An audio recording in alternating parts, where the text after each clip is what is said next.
தமிழக வரலாற்றில் இன்று வரை பொற்கால ஆட்சியை தந்தது யார் என கேட்டால் சோழர்களின் ஆட்சிதான் என்பதை பல வரலாற்று புத்தகங்களின் வாயிலாக தெரிந்து கொண்டு இருக்கிறோம். இன்று வரை சோழ அரசர்களுள் சிறந்த அரசர் யார் என கேட்டாலும், யாருடைய ஆட்சியில் மக்கள் நிம்மதியாகவும் மகிழ்ச்சியாகவும் வாழ்ந்தார்கள் என கேட்டாலும், தமிழ்நாட்டின் பெருமையை கடலையும் தாண்டி உலகம் முழுக்க தெரிய காரணம் யார் என கேட்டாலும், சற்றும் யோசிக்காமல் சிறு குழந்தையும் சொல்லும் ராஜராஜ சோழன் என்று. அந்த ராஜராஜ சோழன் எப்படி பிறந்தார் என்று தெரியுமா?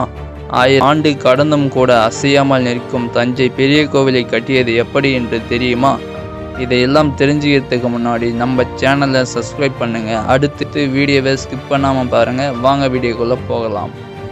கிபி 957 முதல் 973 வரை சோழ நாட்டை ஆட்சி செய்த சுந்தர சோழ மன்னனுக்கும் சேரநாட்டு வாணன் மகாதேவிக்கும் இரண்டாவது மகனாக கிபி 947ஆம் ஆண்டு ஐப்பசி திங்கள் அன்று த கிரேட் கிங்கான ராஜராஜ சோழன் தஞ்சாவூரில் பிறக்கிறார். பிறக்கும்போது இவருக்கு வைத்த பெயர் அருண்மொழிவர்மன். கிட்டத்தட்ட 38 ஆண்டுகளுக்கு பிறகு 985ஆம் ஆண்டு ஜூன் திங்கள் 25ஆம் நாள் இளவரசரான ஆட்சி பொறுப்பை ஏற்கிறார். அதன் பிறகு 30 வருட காலம் ஆட்சி செய்கிறார். கிபி 1014ஆம் ஆண்டு இறைவனடி சேர்கிறார். இந்த இடைப்பட்ட 30 ஆண்டு காலத்தில் இவர் எத்தனையோ வெற்றிகளை பெற்றிருந்தாலும் இன்றளவும் அனைத்து மக்கள் மனதிலும் நீங்காமல் இடம் பெற்றிருப்பதற்கு முக்கிய காரணம் உலகையே திரும்பி பார்க்க வைக்கும் தஞ்சை பெரிய கோவிலும் அதை கட்டின விதமும் தான். தஞ்சை பெரிய கோவில் எவ்வாறு கட்டப்பட்டது, அது கட்டப்பட்ட விதமும் தான் நாம் இங்கே பார்க்க உள்ளோம். இந்த வீடியோ உங்களுக்கு பிடிச்சிருந்தால் லைக் பண்ணுங்கள் அண்ட் உங்களோட ஃப்ரெண்ட்ஸுக்கு ஷேர் பண்ணுங்கள். இந்த வீடியோ எப்படி இருக்குதுன்றதையும் அடுத்து நம்ம எந்த மாதிரி வீடியோ போடலாம் அப்படின்றதையும் கமெண்ட் பண்ணுங்கள். உங்களுடைய பெரிய கோவிலையும் அதை கட்டின ராஜராஜ சோழனை பிடிக்கும்னா உடனே நம்ம சேனலை சப்ஸ்கிரைப் பண்ணுங்கள். ஏன்னா நீங்கள் போடுற ஒவ்வொரு லைக்கும் சப்ஸ்கிரைப் தான் அடுத்தடுத்த வீடியோ பண்ணுறதுக்கு மோட்டிவேஷனாக இருக்கும். நோ டைம் வேஸ்ட், வாங்க வீடியோக்குள்ளே போகலாம். 1886ஆம் ஆண்டு வரை தஞ்சை பெரிய கோவிலை கட்டினது யாருன்னு யாருக்குமே தெரியாது. அதனால் சில மக்கள் இதை பூதங்கள் தான் கட்டிச்சு அப்படின்னு சொன்னாங்க.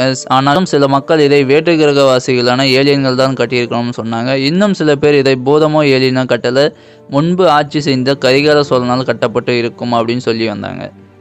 கிபி 1886ஆம் ஆண்டு வெள்ளையர்களின் ஆட்சி காலத்தில் ஜெர்மன் நாட்டை சேர்ந்த ஆர்காட்டிஸான அவர்கள் தஞ்சை பெரிய கோவிலில் உள்ள ஒரு கல்வெட்டை மொழிபெயர்ப்பு செய்கிறார். அப்படி அவர் மொழிபெயர்ப்பு செய்யும் போது மிகப்பெரிய ஆச்சரியம். அது என்னன்னா, தஞ்சை பெரிய கோவிலை கட்டியது ஏலியனோ பூதங்களோ அல்லது கரிகால சோழனோ கிடையாது. அது யாருன்னா த கிரேட் கிங்கான ராஜராஜ சோழனால் கட்டப்பட்டதுன்னு மொழிபெயர்ப்பு செய்கிறாரு. அதன்படி கிபி 1003 to 1004ஆம் ஆண்டு ஸ்டார்ட் பண்ண இந்த கோவில் கிபி 10ஆம் ஆண்டு முழுமையாக கட்டப்பட்டது. இந்த தஞ்சை பெரிய கோவிலோட தற்போதைய சிறப்பு அம்சம் என்னன்னா, கிட்டத்தட்ட 1000 வருடங்களை தாண்டியும் நிலைச்சு நிற்குது. அது மட்டும் இல்லாமல் 6 நிலநடுக்கம் வந்தும் சற்றும் அசையாமல் நிற்கிறது. இது இன்றளவும் ஆச்சரியமாகவே உள்ளது. இந்த கோவிலை எப்படி கட்டியிருப்பாங்க, இதற்கு பின்னாடி எத்தனை மக்களோட உழைப்பு இருக்கும் அப்படின்றத நீங்கள் யோசிச்சு பாருங்க. ராஜராஜ சோழன் கடல் கடந்து போரிட்டு இலங்கையில் ஒரு பகுதியான வடக்கு பகுதியை வெற்றி பெறாரு. அப்படி வெற்றி பெற்று ஆட்சி அமைக்கும் போது தான் தெரிய வருது இலங்கை மக்கள் புத்த மதத்தினை பின்பற்றுவார்கள் என்றும், அவர்கள் தாங்கள் வணங்கும் கடவுளான புத்தருக்கு என்று தனித்தனியாக கோவில்களும் மிகப்பெரிய அளவில் புத்த சிலைகளும் கட்டி வணங்குகின்றார்கள் என்று தெரிய வருது. இப்படி அங்குள்ள புத்த சிலைகளை பார்த்து நாம் வணங்கும் தெய்வமான ஈசனுக்கு என ஒரு மிகப்பெரிய ஆலயத்தை கட்டணும்னு சொல்லிட்டு நினைக்கிறார். அதன் விளைவாக தோன்றியது தஞ்சை பெரிய கோவில். சரி, கோவில் கட்டணும்னு நினைச்சியாச்சு, எங்கு கட்டுவது, எந்த மாதிரி கோவில் கட்டுறதுன்னு யோசிச்சுட்டு இருக்கும்போது காஞ்சி கைலாசநாத சிவன் கோவிலை பார்க்கிறார். இந்த கோவில் சின்னதாகவும் எளிமையான முறையில் இருக்குதுன்னு சொல்லிட்டு ஒரு பிளான் போடுறாரு. அது என்னன்னா, தஞ்சையில் உள்ள குஞ்சர மன்னல் பெருந்தச்சன் அவர்களை கூப்பிட்டு நாம் பிறந்த இந்த தஞ்சை மண்ணிலே நாம் இறந்தும் கூட நமது பெயர் நெல்லிச்சு நிற்கிற மாதிரி ஒரு சிவன் ஆலயம் கட்டணும் அப்படின்னு சொல்கிறாரு. அடுத்து 240 மீட்டர் நீளமும் 120 மீட்டர் அகலமும் கொண்ட ஒரு மிகப்பெரிய அளவில் கட்டணம். அப்படி கட்டப்படும் இந்த கோவில் 1000 ஆண்டுகள் கடந்தும் நிலைச்சு இருக்கணும். இதுவரை யாரும் கட்டாத கோவிலாகவும் இனிமேல் வரும் சந்ததிகள் யாரும் கட்ட முடியாத கோவிலாகவும் இருக்கணும்னு சொல்லிட்டு யோசிக்கிறாங்க. சரி, அந்த கோவில் நம்ம எப்படி கட்டணும், முழுக்க கிரானைட் கல்லால் மட்டுமே கட்டணும்னு சொல்லிட்டு கரிகால சோழன் நினைக்கிறார். அதாவது செங்கல், சுண்ணாம்பு, மணல், மரக்கட்டை இதை எதையுமே பயன்படுத்தாமல் முழுக்க கிரானைட் கற்களால் மட்டுமே கட்டணும்னு சொல்லிட்டு முடிவு பண்ணுறாங்க. அதற்காக தஞ்சாவூர் அதை சுற்றியுள்ள ஊர் மக்களிடம் இந்த மாதிரி ஒரு மிகப்பெரிய சிவன் ஆலயம் கட்ட உள்ளதாகவும் அதற்கு நீங்கள் அனைவரும் உங்களால் முடிந்த அளவு நன்கொடை கொடுக்க வேண்டும் அப்படின்றத ஒரு அறிவிப்பு வெளியிடுறாங்க. இதை கேட்ட மக்கள் அனைவரும் தங்களால் முடிந்த உதவியாக பொருள் அல்லது பணமாக கொடுத்து உதவி செய்கிறாங்க. சில மக்கள் மட்டும் எங்களால் பணம் கொடுத்து உதவ முடியாது, அதற்கு பதிலாக நாங்கள் கோவில் கட்ட உதவுறோம் அப்படின்னு சொல்கிறாங்க. இதன்படி 1003 to 1004 ஆண்டு கோவில் கட்ட ஆரம்பிக்கிறாங்க. அப்போது இவர்களுக்கு தெரியாது இது ஒரு மிகப்பெரிய சவாலாக இருக்கும். தஞ்சாவூரில் தோண்ட தோண்ட வண்டல் மண் மட்டுமே வந்துட்டு இருக்கு. ஸோ இவங்க கிரானைட் கற்களை தேடி அலைந்து கொண்டு இருக்கும்போது தான் தெரிய வருது அது என்னன்னா, தஞ்சாவூரில் இருந்து 80 கிலோமீட்டர் தொலைவில் புதுக்கோட்டை புன்று அப்படின்ற ஒரு மலைப்பகுதி இருக்குது. அதில் தான் கிரானைட் கற்கள் அதிகமாக இருக்குதுன்னு தெரிய வருது. கற்களை அங்கிருந்து தஞ்சைக்கு கொண்டு வர பாதை தயார் பண்ணுறாங்க, யானைகளையும் தயார் பண்ணுறாங்க, யானைகளை பாதுகாக்க பாகன்களையும் ரெடி பண்ணுறாங்க, கிரானைட் வெட்ட ஆட்களையும் ரெடி பண்ணுறாங்க, அவர்களுக்கு உணவு தயாரிக்க ஆட்களையும் தயார் பண்ணுறாங்க.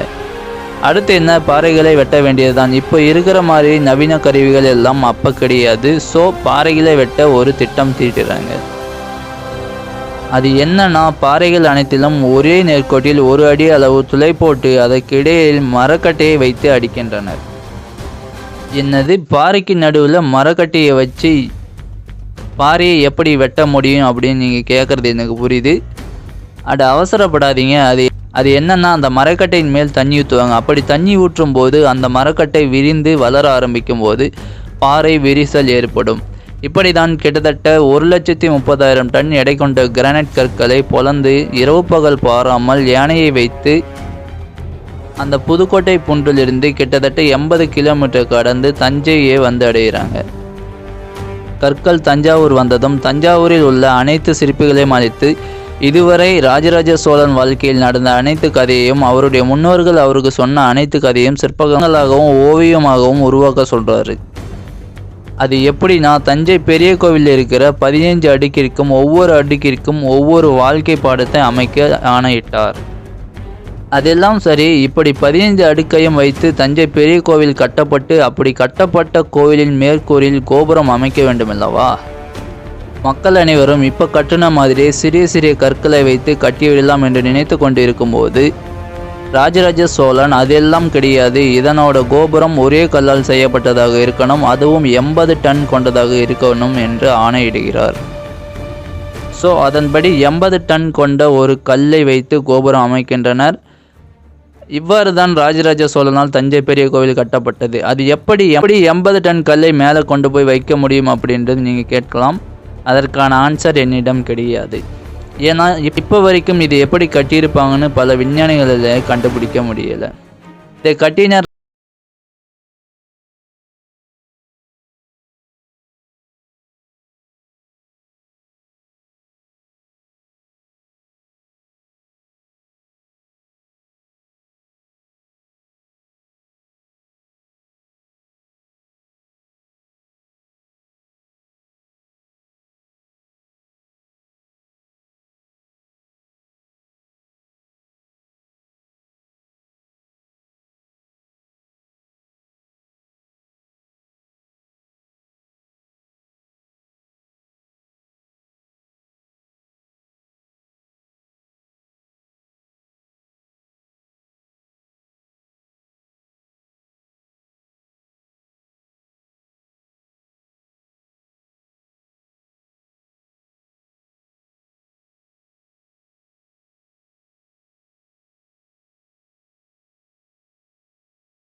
மறக்காமல் நம்மளோட சேனலை சப்ஸ்கிரைப் பண்ணிட்டு போங்க.